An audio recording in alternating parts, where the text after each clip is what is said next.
안녕하세요. 말씀 베이커리 769번째 시간 기도하심으로 시작하겠습니다. 거룩하신 주님 감사합니다. 주님의 말씀을 묵상합니다. 성령님께서 말씀의 조명이 되어 주시옵소서.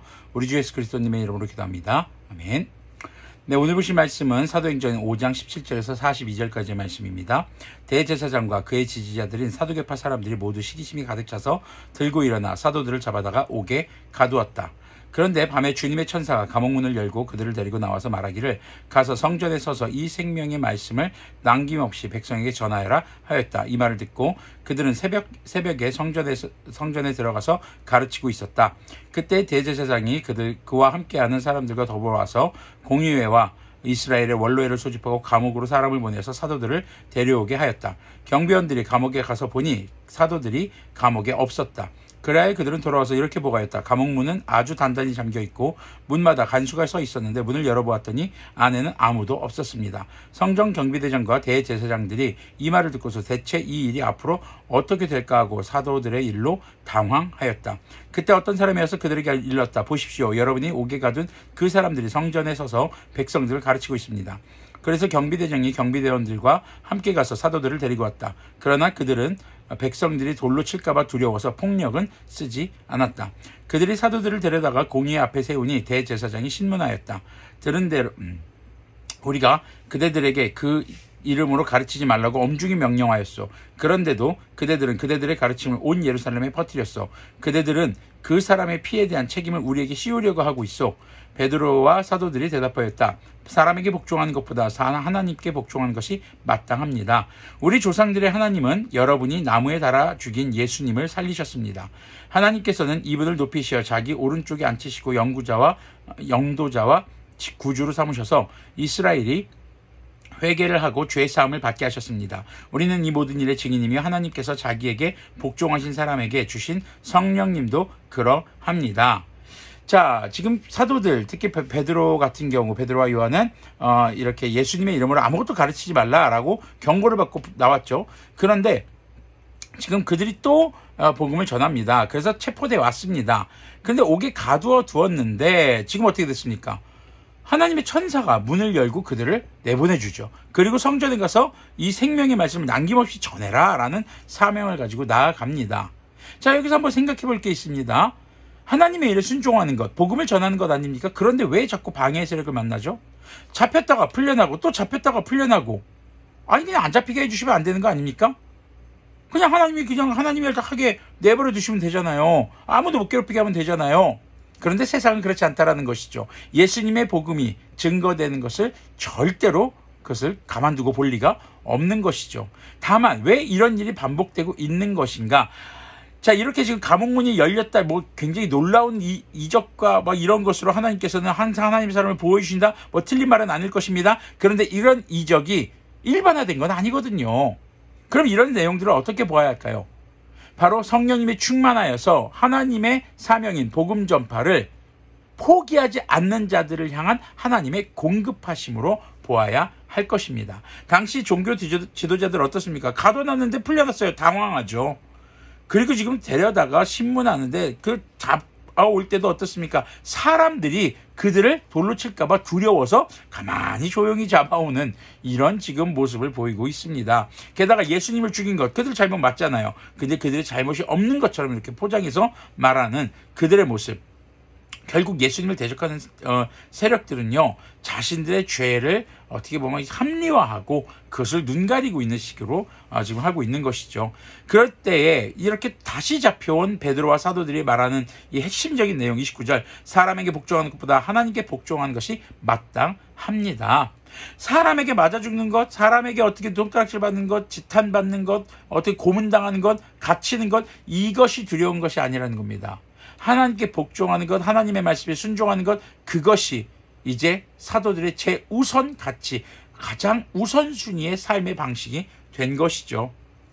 자, 그러면서 이제 사람들이 격분을 합니다. 33절 보면요. 그들은 이 말을 듣고 격분하여 사도들을 죽이려고 하였다. 그런데 율법교사로서 온 백성에게서 존경을 받는 가말리엘이라는 바리새파 사람이 의회 가운데서 일어나서 사도들을 잠깐 밖으로 내보내게 한 뒤에 의회원들에게 이렇게 말하였다. 이스라엘 동포 여러분, 여러분은 이 사람들을 어떻게 다룰지 조심하십시오. 이전에 드다가 일어나서 자기를 위대한 인물이라고 선전하니 약 400명이나 되는 사람들이 그를 따랐소. 그러나 그가 죽임을 당하니 그를 따르던 사람들은 모두 다 흩어져 없어지고 말았소. 그 뒤에 인구조사를 할 때에 갈릴리 사람 유다가 일어나 백성들을 꿰어서 자기를 뒤따라 반란을 일으키게 한 일이 있어. 그도 죽으니 그를 따르던 사람들은 다 흩어지고 말았어. 그래서 지금 내가 여러분에게 말씀드리는 바는 이것이요. 이 사람들에게서 손을 떼고 이들을 그대로 내버려 두시오. 이 사람들의 이 계획이나 활동이 사람에게 난 것이면 망할 것이요. 하나님에게서 난 것이면 여러분은 그것을 없애버릴 수 없소. 도리어 여러분이 하나님을 대적하는 자가 될까봐 두렵소. 그들은 그의 말을 옳게 여겼다. 자, 지금 이 가말리엘이라는 사람은 굉장히 백성들에게도 당시 또 의회의 사람들 또 이제 종교 지도자들에게도 존경받았던 인물로 보여집니다. 자, 이 사람이 말했을 때 그들이 다 그 말을 옳게 여겼다라고 이야기하죠. 물론 이 말의 핵심적인 내용은 하나님께서 난 것이라면 막을 수도 없고, 그리고 사람에게 난 것이라면 하나님이 이것을 분명히 망하게 할 것이요 라는 의미가 되겠죠.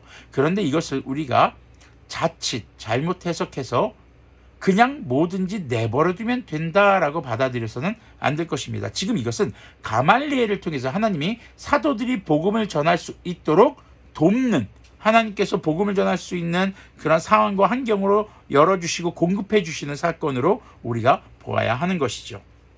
40절 계속 보면요.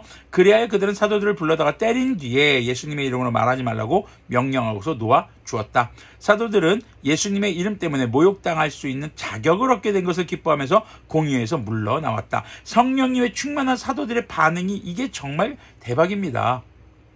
지금 복음 전하다가 하나님의 일에 순종하다가 고난이 계속 찾아오잖아요. 그런데 이 고난, 이 모욕, 지금 자신들이 겪고 있는 어려운 상황들이 바로 자격을 얻게 된 것, 예수님의 이름 때문에 이런 것을 겪게 된다는 것을 생각하면서 오히려 더 영광스러워했다는 것이죠. 자, 우리가 고난을 대할 때 어떤 자세로 대하는가가 굉장히 중요한 것일 것 같습니다. 우리가 복음을 지키면서, 정말 믿음을 지키면서 겪는 고난에 대해서 내가 예수님을 믿는 믿음, 그 예수님의 이름을 증거하는 그것 때문에 겪는 고난이구나라는 것을 자랑스러워하고 있는가, 아니면 고난 때문에 고민하고 주저하고 여전히 내가 그리스도인으로 살아가고 내 삶의 우선순위를 주님의 말씀과 주님의 뜻에 순종하는 것을 두기를 주저하고 두려워하고 있는가. 42절 보면요. 그들은 날마다 성전에서 그리고 이 집 저 집에서 쉬지 않고 가르치고 예수님께서 그리스도님임을 전하였다. 이렇게 사도들의 복음 전파는 그 어떤 것도 막을 수 없게 되었습니다. 왜요? 궁극적으로는 하나님께서 이들에게 복음을 전할 수 있도록 모든 것을 공급하셨다는 겁니다. 감옥에 갇히면 감옥을 열어주십니다. 사람들이, 종교 지도자들이 방해하니까 그들이 존경하는 인물을 통해서 그들을 또 돕고 그들이 복음을 전할 수 있는 상황을 공급해 주시는, 그런 모든 여건들을 공급해 주시는 그런 모습을 볼 수 있는 것이죠. 누가 하나님의 복음을 경험할 수 있을까? 누가 하나님의 공급을 경험할 수 있을까? 누가 하나님의 공급을 지속적으로 공급받을 수 있을까요? 바로 하나님의 말씀에 순종하기를 삶의 우선순위로 두는 사람들, 복음을 전하는 사람들, 주님을 예배하는 사람들, 바로 그런 이들에게 하나님의 공급하심이 계속해서 이어져 갈 것입니다. 그것은요, 고난도 여전히 찾아올 수 있을 것이라는 겁니다. 우리의 믿음이 그 고난을 두려워하지 않기를 소망합니다. 어떤 상황 속에서도 하나님께서 주님의 말씀에 순종하며 그리고 예배하며 복음 전하기에 부족함 없이 공급하실 것이라는 그 믿음을 가지고 오늘도 담대하게 살아가기를 소망합니다. 기도하겠습니다. 거룩하신 주님 감사합니다. 온갖 고난 속에서도 복음을 전하는 것을 포기하지 않았던 사도들을 바라봅니다. 성령님의 충만하다는 것, 주님의 말씀에 순종하는 것이 삶의 우선순위가 된다는 것이 무엇인가를 다시 한번 묵상해 봅니다. 바로 그때에 공급하시는 주님의 도우심을 우리가 믿고 바라며 어떤 역경과 고난 속에서도 믿음을, 이 주님의 말씀에 순종하는 것을 우선순위에 두는 것을 포기하지 않도록 인도하여 주시옵소서. 우리 주 예수 그리스도님의 이름으로 기도합니다. 아멘. 네, 오늘도 예배자로, 선교자로 그렇게 성령님의 충만한 삶을 간구하며 주님의 말씀에 순종하는 삶을 우선순위로 두는 그런 우리의 삶에 주님의 공급하심이 늘 끊이지 않기를 소망합니다.